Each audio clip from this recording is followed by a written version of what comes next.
اعوذ باللہ من الشیطان الرجیم، بسم اللہ الرحمن الرحیم۔ شروع اللہ کے نام سے جو بڑا مہربان نہایت رحم کرنے والا ہے۔ آج کا عنوان ہے سچی توبہ۔ جب انسان گناہوں میں دنستا چلا جاتا ہے، گناہ کرتے کرتے اس کا دل سیاہ ہو جاتا ہے، تو اللہ تعالیٰ سے وہ دور ہو جاتا ہے، اللہ تعالیٰ کے ذکر سے دور ہو جاتا ہے، اللہ کے نبی صلی اللہ علیہ وسلم کی سنت سے دور ہو جاتا ہے، اس کو دنیا اچھی لگنی شروع ہو جاتی ہے، اور وہ دنیا میں اس قدر مگن ہو جاتا ہے کہ اس کو یہ پتہ ہی نہیں ہوتا کہ وہ دنیا میں آنے کا اس کا مقصد کیا ہے۔ آج اسی حوالے پر ہم بات کریں گے۔ میں یہ سمجھتا ہوں کہ ہر انسان جو ہے وہ خواہ کتنا ہی اچھا کیوں نہ ہو، اس سے گناہ سرزد ہوتے ہیں، اور گناہوں کی جب انسان ضد میں آتا ہے تو اس پر سچی توبہ کرنی چاہیے، تاکہ آئندہ جو ہے گناہ نہیں ہونے چاہیے۔ ہمارے ہاں ہوتا یہ ہے کہ اگر کوئی شخص سچی توبہ کر کے مسجد میں چلا جاتا ہے تو لوگ اس کو عجیب سی نظروں سے دیکھنا شروع کر دیتے ہیں کہ یہ تو وہی شخص ہے جو فلاں گناہ کرتا تھا، اور آج یہ وہ کہتے ہیں کہ پنجابی میں یہ آج حاجی بن گیا ہے، اور حاجی بننے کے لیے ادھر مسجد میں آ گیا۔ ہو سکتا ہے وہ جو لوگ اس کو طعنہ زنی کرتے ہیں اس کے صحیح راستے پر آنے کے لیے، ہو سکتا ہے اللہ کے نزدیک وہ شخص ان لوگوں سے زیادہ قریب ہو جو اس پر طعنہ زنی کرتے ہیں۔ لہٰذا کسی کو بدتر کہنا اور کسی کو اچھا کہنا یہ انسان کے ہاتھ میں نہیں ہے۔ اللہ تعالیٰ کو پتہ ہے، اللہ فی ذات الصدور، اللہ تعالیٰ جانتا ہے کہ کون سا انسان جو ہے وہ بد ہے، کون سا انسان جو ہے وہ نیک ہے۔ کچھ لوگ جو ہیں بظاہری نیک ہونے کا ڈھونگ کرتے ہیں،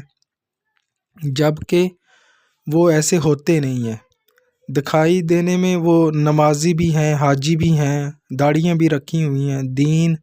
وہ دوسروں کو دکھاتے ہیں کہ اس طرح کا دیندار بندہ ہی نہیں ہے، جبکہ دنیا کا سب سے گھٹیا ترین بندہ وہ ہوتا ہے جو دین کو استعمال کر کے لوگوں کو دھوکہ دے۔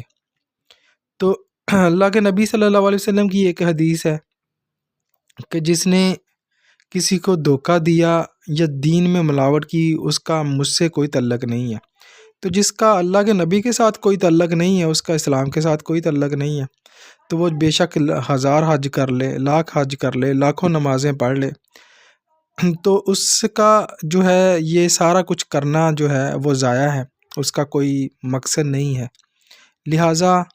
کسی شخص کی بظاہری شخصیت کو دیکھ کر، اس کی شکل صورت کو دیکھ کر کسی کو آپ نیک نہیں کہہ سکتے،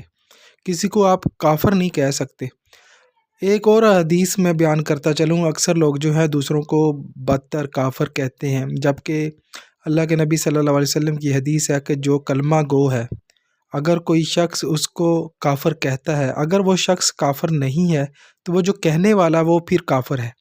تو یہ حدیث ہے، اس لیے کسی کو بدتر یا کافر یا برا شخص نہیں کہنا چاہیے۔ اگر کوئی نیک نیتی کے ساتھ سچی توبہ کرتا ہے تو ہمیں اس کی حوصلہ افزائی کرنی چاہیے کہ اللہ تعالیٰ بڑا غفور الرحیم ہے، اللہ تعالیٰ بخشنے والا ہے۔ اگر کوئی شخص سیدھے راستے پر آنا چاہتا ہے تو ہم دنیا والے جو ہیں اس کو سیدھے راستے پر آنے نہیں دیتے۔ تو ہمیں چاہیے کہ ہم ان کی جو ہے حوصلہ افزائی کریں۔ اگر کوئی مسجد میں آتا ہے اس کو عزت دیں۔ اگر کوئی شخص جو ہے اللہ کے دین کے بارے میں کچھ جاننا چاہتا ہے تو اس کے یہ نہ اس کو طعنہ دیں کہ اس کو پتہ ہی نہیں ہے، بھئی اس کو نہیں پتہ تو اسی لیے تو سوال کر رہا ہے۔ اس کی شکل صورت کو نہ دیکھیں، اس کی عمر ایج کو نہ دیکھیں، اس کو دین سکھائیں۔ اور اللہ تعالیٰ جو ہے بخشنے والا ہے۔ جو پچھلے گناہ ہو گئے ہیں، دسمبر کا منتھ ہے، پچھلا سال، پچھلی زندگی جو بھی ہوا اس کو بھول کر اللہ کی طرف لوٹ آئیں اور سچی توبہ کریں، اور دلی طور پر آپ جہاں مرضی بھاگ لیں، آپ کو تب تک سکون حاصل نہیں ہو سکتا جب تک اللہ تعالیٰ کے ہاں آپ لوٹ نہیں آتے۔ تو اس لیے کوشش کریں کہ جتنے پیچھے گناہ ہو گئے ہیں، کسی کو دھوکہ دیا، کسی کے ساتھ آپ نے زیادتی کی، کسی کا آپ نے حق کھایا، کسی کا مال کھایا، اس کو لٹا دیں اور سچی توبہ کر دیں اور اللہ سے سچی توبہ کریں گے، یا اللہ پیچھے جو گناہ ہو گئے ہیں یا اللہ میں اس کی سچی توبہ کرتا ہوں اور آئندہ جو ہے میں کبھی بھی گناہ نہیں کرتا، مجھے بخش دے۔ تو اللہ غفور الرحیم، اللہ بخشنے والا ہے، لہٰذا کوشش کریں کہ اللہ سے سچی توبہ کر لیں۔ یہ دسمبر کا آخری منتھ ہے، نیو سال، نیا سال آنے والا ہے، اور نئے سال کی اچھی نیک نیتی کے ساتھ دعا کریں کہ اللہ ہمیں بخش دے، ہم بہت بڑے گناہ گار ہیں، اور کوشش کریں کہ پیچھے جو گناہ ہو گئے ہیں نیکسٹ ان کو نہ دہرایا جائے، اور 5 وقت کی نماز کی پابندی کریں اور کسی کا دل نہ دکھائیں، اپنے بیوی بچوں جو آپ کے زیر سایہ ہیں، جن کی آپ پر کفالت فرض ہے، ان کی اچھے سے کفالت کریں اللہ سے ڈرتے ہوئے۔ ان کو بیوی ہے تو اس کو اس کا حق دیں، اگر بھائی ہے تو اس کو اس کا حق دیں، بہن ہے، ماں باپ ہے، اسی طرح ماں باپ کی جو ہے اس کی خدمت کریں جتنی ہو سکتی ہے، ماں ہے، باپ ہے، اس کا کوئی نعم البدل نہیں ہے۔ لہٰذا اللہ سے دعا کریں کہ اللہ ہمیں نیک ہدایت دے اور سیدھے مستقیم راستے پر چلنے کی، صراط مستقیم پر چلنے کی توفیق عطا فرمائے۔ وآخر دعوانا الحمدللہ رب العالمین۔